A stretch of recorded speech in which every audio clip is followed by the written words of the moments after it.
కాకినాడ జిల్లా Samarlakota municipal chairperson పై అవిశ్వాస తీర్మానంపై హైకోర్టు స్టే ఇచ్చింది.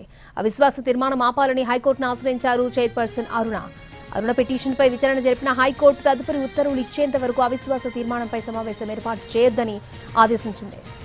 చైర్పర్సన్ పై అవిశ్వాస తీర్మానం పెట్టాలని ప్రయత్నం చేశారు వైసీపీ కౌన్సిలర్లు. దానికి అనుగుణంగా కలెక్టర్ని కలిసి వినతిపత్రం అందజేశారు.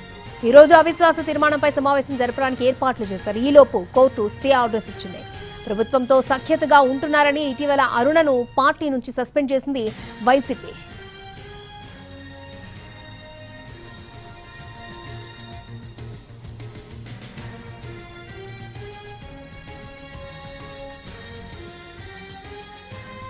కాకినాడ జిల్లా సామర్లకోట మున్సిపల్ చైర్పర్సన్ పై అవిశ్వాస తీర్మానంపై హైకోర్టు స్టే ఇచ్చింది. అవిశ్వాస తీర్మానం ఆపాలని హైకోర్టుని ఆశ్రయించారు చైర్పర్సన్ అరుణ పిటిషన్ పై విచారణ జరిపిన హైకోర్టు తదుపరి ఉత్తర్వులు ఇచ్చేంత వరకు అవిశ్వాస తీర్మానంపై సమావేశం ఏర్పాటు చేయొద్దని ఆదేశించింది.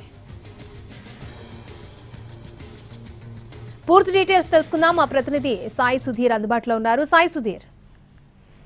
అక్షయ, సామర్లకోట మున్సిపల్ చైర్మన్ అవిశ్వాస తీర్మానం ఇవాళ జరగనుంది. దీనికి సంబంధించి అధికారులు అన్ని రకాలుగా ఏర్పాట్లు చేశారు. అయితే సామర్లకోట మున్సిపల్ చైర్పర్సన్ గా ఉన్న అరుణ్ హైకోర్టుని ఆశ్రయించారు.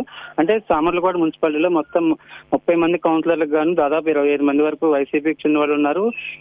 చైర్పర్సన్ కూడా అదే పార్టీకి చెందిన మహిళ. అయితే గత కొంతకాలంగా ప్రభుత్వంతో సఖ్యతగా ఉంటున్నారు, ప్రభుత్వ కార్యకలాపాల్లో ప్రస్తుతం ఎమ్మెల్యేలతో సఖ్యతగా ఉంటున్నారని సామర్లకోటకు చెందిన వైసీపీ కౌన్సిలర్లు అందరూ కూడా కలెక్టర్ కు అవిశ్వాస తీర్మానం పెట్టాలని ఆయనకు రిప్రజెంటేషన్ ఇచ్చారు. ఆయన కూడా దానికి అంగీకరించారు. అయితే ఇవాళ దానికి సంబంధించి ఏర్పాట్లు చేస్తుంటే ఆమె హైకోర్టును ఆశ్రయించారు. తాను నియమ నిబంధనల ప్రకారమే నడుచుకుంటున్నానని, దీనికి సంబంధించి ప్రస్తుతానికి స్టే ఇవ్వాలని ఆమె కోరడంతో హైకోర్టు స్టే ఇచ్చింది. తన తదుపరి హైకోర్టు ఆదేశాలు ఇచ్చేంత వరకు కూడా అవిశ్వాస తీర్మానంపై ఎటువంటి చర్చ జరపవద్దని ఆర్డీఓ కూడా ఆదేశాలు ఇచ్చిన పరిస్థితి. అంటే దీనికి సంబంధించి మొదటి నుంచి ఆమె సామర్లకోట మున్సిపాలిటీ చైర్పర్సన్ గా గత వైసీపీ ప్రభుత్వంలోనే ఉన్నారు. అయితే గత కొంతకాలం ప్రభుత్వం మారిన తర్వాత ఆయన టీడీపీ ఈ ప్రభుత్వంతో సఖ్యతగా ఉంటున్నారు, ప్రభుత్వ కార్యకలాపాల్లో పాల్గొంటున్నారని ఇటు వైసీపీ కౌన్సిలర్లు ఆందోళన చేస్తున్నారు. దానికి సంబంధించి కూడా ఎలాగైనా పదవి నుంచి కిందకి దింపాలని ప్రయత్నాలు చేసినప్పటికీ కూడా ఇటు హైకోర్టును ఆశ్రయించడం ప్రస్తుతం స్టే ఇచ్చిన పరిస్థితి. అక్షయ.